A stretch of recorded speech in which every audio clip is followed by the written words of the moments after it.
अस्सलाम वालेकुम dear students, बिस्मिल्लाहिर्रहमानिर्रहीम।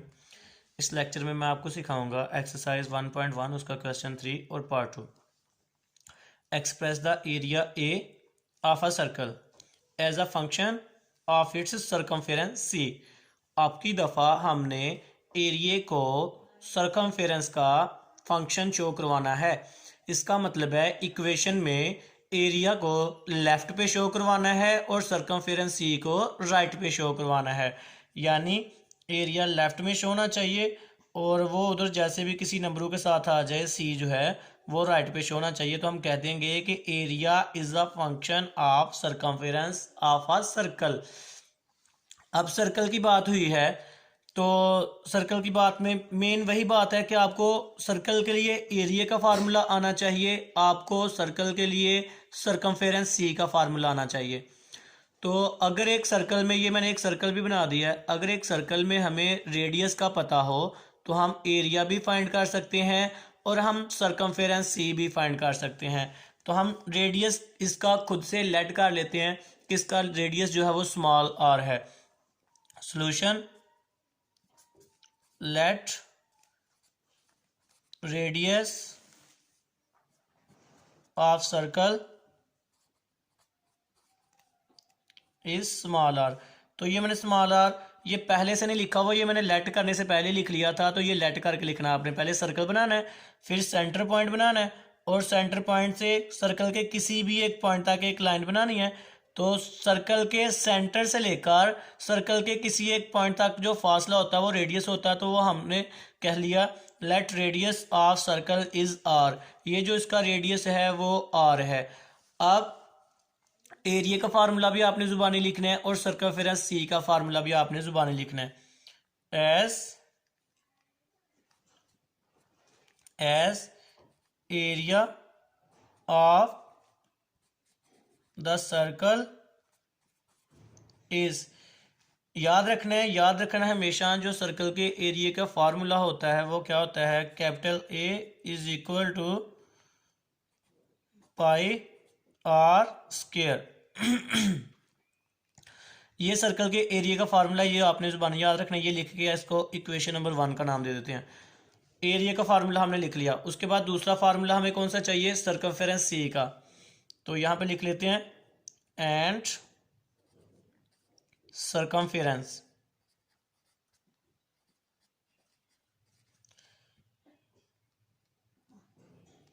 सर्कमफेरेंस को सी से जार कर लेते हैं, कैपिटल सी से। अब इस सर्कल में एरिया क्या है और सर्कमफेरेंस क्या है। ये जो बीच बीच वाला रीजन है, बीच बीच वाला जो इलाका है, इसका नाम एरिया होता है। और ये जो बाहर वाली लाइन है, ये जो बाहर वाली लाइन है, इसका नाम सर्कमफेरेंस है। जो इसकी टोटल लंबाई है उसको सर्कमफेरेंस कहते हैं। ये जो आपको नजर आ रही है बाहर वाली बाउंड्री लाइन, इसकी जो लेंथ होती है टोटल जितनी भी होती है उसका नाम सर्कमफेरेंस होता है। और उस लेंथ ने अंदर जितनी जगह घेरी होती है उस जगह का नाम एरिया होता है। तो जो अंदर वाली जगह है वो कैसे फाइंड की जाती है, वो इस फार्मूला से, area is equal to pi r square. और ये जो बाहर वाली लाइन है, ये जो गोल लाइन है, इसकी जो लंबाई है वो किस फार्मूले से, उसको उस लंबाई को सी से जार करते हैं और उसका फार्मूला क्या फाइंड करने का, 2 पाई आर। इसको इक्वेशन नंबर 2 का नाम दे देते हैं।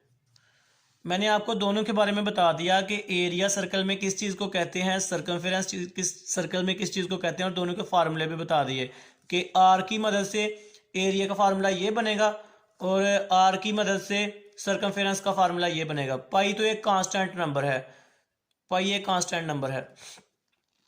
उसके बाद सवाल हमारा क्या है, express the area A of a circle as a function of its circumference. Area को लेफ्ट पे शो करवाना है, सर्कमफेरेंस को राइट पे शो करवाना है। तो इसका मतलब है हम यहां से आर की वैल्यू निकाल के आर की वैल्यू निकाल के इस इक्वेशन में पुट कर देते हैं तो एरिया लेफ्ट पे रह जाएगा और सर्कमफेरेंस राइट पे शो हो जाएगा। हम कहते हैं फ्रॉम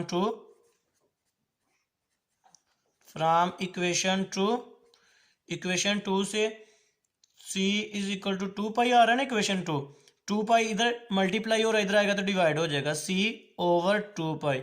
ये आ गई आर की value. Put from equation two ये मैंने वैसे ही लिखी और यहां से आर की वैल्यू फाइंड कर लिया। और इधर रह गया 2 पाई, इधर जाके डिवाइड हो गया। तो अब हम क्या करते हैं, put value of R in equation 1, equation 1 में आर की वैल्यू पुट कर देते हैं। तो a is equal to pi, R की जगह उसकी वैल्यू c/2 ये इक्वेशन 1 में पुट करनी है ना, तो ये एरिया एज इट इज, पाई भी एज इट इज, आर की जगह उसकी वैल्यू और बाहर वाला square as it is, R की जगह उसकी ये वाली वैल्यू और बाहर वाला स्क्वायर एज इट इज। उसके बाद पाई सी का स्क्वायर ओवर 4 पाई का स्क्वायर, स्क्वायर ओपन कर लेंगे ना, तो एरिया ए इज इक्वल 1 पाई से कैंसिल, सी स्क्वायर ओवर 4 पाई। तो पावर कुछ भी आ जाए, साथ कोई नंबर मल्टीप्लाई या डिवाइड में कुछ भी आ जाए, लेकिन आपको ये पता होना चाहिए कि एरिया लेफ्ट पे आ गया, सर्कमफेरेंस सी राइट पे आ गया। तो हम यहां से कह सकते हैं area is a function of circumference C of a circle. तो मुझे बच्चों उम्मीद है कि आपको समझ आ गई होगी कि जो लेफ्ट साइड पे वैल्यू पड़ी होती है वो राइट साइड वाली का फंक्शन होती है। तो यही हमें सवाल में कहा गया था कि शो करो ए फंक्शन नजर आए सर्कमफेरेंस का, तो ए लेफ्ट पे शो हो गया, सी राइट पे, तो यहाँ से हमें जो प्रूव करना था वो प्रूव हो गया। आपने नीचे खुद लिख लेना है, hence area is a function of circumference C.